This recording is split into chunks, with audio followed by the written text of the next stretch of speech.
You are currently in a happy relationship. I am. In terms of relationships in present day America, that is something that I would call a unicorn of situations. Congratulations, first of all. Can you tell us how you define love, your definition of love? In recent years, my definition of love has gotten stricter and also more lenient. If I enjoy being around a person on a day-to-day, not even day-to-day, but regular basis, and I enjoy my time with them and we're having fun, I have a sexual attraction to them, and things go deep, that has the potential for love. I'm not 19 or 20 anymore. I'm not looking for perfection. I'm looking for someone who I am wholly comfortable being around. And that's really what my current relationship is. The lady that I'm currently dating, who's currently my girlfriend, I'm incredibly comfortable around her. I'm also very confident to be who I want to be around her. And that's not an easy thing to find. You would think it's a simple thing, it's not.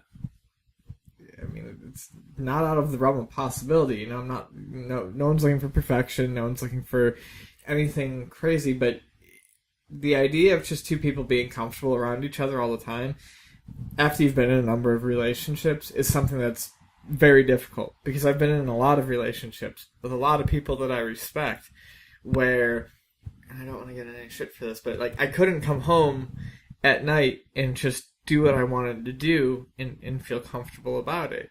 When I hang out with my current girlfriend, and this is a testament to her and I working well together.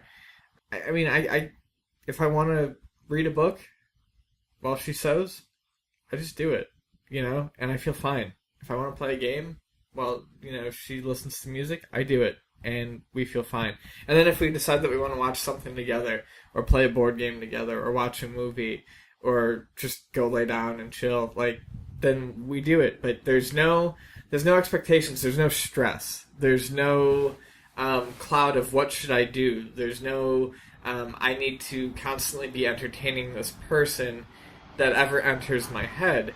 And I do actively try to keep this person happy, as much as I believe she tries to keep me happy, but there isn't that looming fear of disappointment that I've had with other relationships, where I'm so incredibly terrified of letting the other person down that not only do I ruin our relationship, but I don't do anything in my own life either. And I think that's kind of the problem a lot of people have in relationships today right now, is that there's so much concern about the relationship as a unit that no one thinks about themselves. And I think the key to a happy relationship is finding someone that you accept, who accepts you, where you can both be yourselves as individuals in the same room, in the same space, and everything else just comes naturally. What is it that you want in life? I could hit you with the unrealistic expectations, or I could hit you with the realistic expectations. Hit me with both. I want a relationship that remains where it is now. Easygoing, fun, pleasant, excellent. I would like a job where I feel like I'm helping people. I love my current job, and depending on where things go, I may continue with it, because helping people earn money, helping people... Say Luna Video Games went big. As a higher up, I could help create jobs or something like that. I would feel pretty good about myself. But still, I would like to do social work. I would like a comfortable relationship. I would like some sort of job where I feel like I'm contributing to others' lives, not just my own. In terms of what I would like in the long run, stretch goals in this Kickstarter universe that we live in now, I would like Luna Video Games perhaps to get big enough, if social work isn't what I do, to take me to a different city. I like San Diego, but I don't know that I want to live in San Diego. I would love to live someplace like Seattle, Toronto, Austin.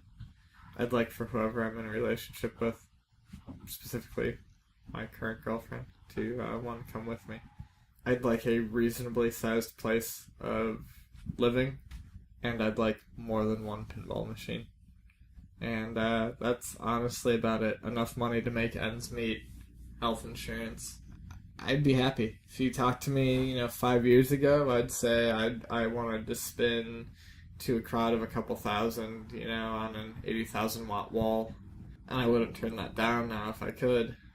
But that's not my goal. My goal is actually a fairly simple existence. I'm getting to, I just want an existence where I'm flatly content, and I feel like I'm this close to it. But as much as money may be the root of all evil, it is also something that you need, and I'm not quite there yet. What is the biggest thing that you've learned about yourself? I'm okay with myself. I'm content with myself. As someone who wrestles with mental illness, that's actually not something that's super easy to come by. And I can't say that I always feel like I'm content with myself, but I am okay with who I am. And I feel like I can control my health issues and portray myself in the way that I would like to portray myself and come across as who I want to come across as. And that all sounds very basic, but like I said, that's been a very hard thing for me for almost a decade. And the fact that I can just kind of live a life where I can be who I want to be is great. I am no longer afraid of any of my interests. I will talk to people about anything they want to talk about, and it's great. I'm comfortable, and I never expected to be comfortable with myself. Through everything that you have went through in life up to this point, what is the one thing that you want people out there to know about life? If you could only bestow one piece of knowledge about life, what would you tell people?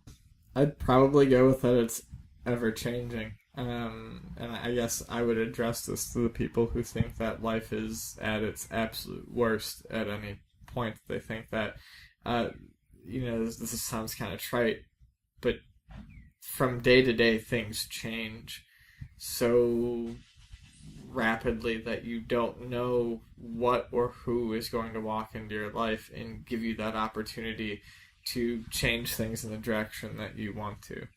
Up until the point that I got my job at Luna Video Games, which just gotten me to this point, I had no idea that I was ever going to get a job there. I just fucking woke up one morning, and I walked into the store, and he goes, "So hey, do you want a job?" And I said, "Yeah." My current girlfriend walked into the store the one day looking kind of distraught, and I was feeling pretty down. This was, a year and a half after a very long relationship. And that person still means a lot to me, but I'm questioning myself over relationships.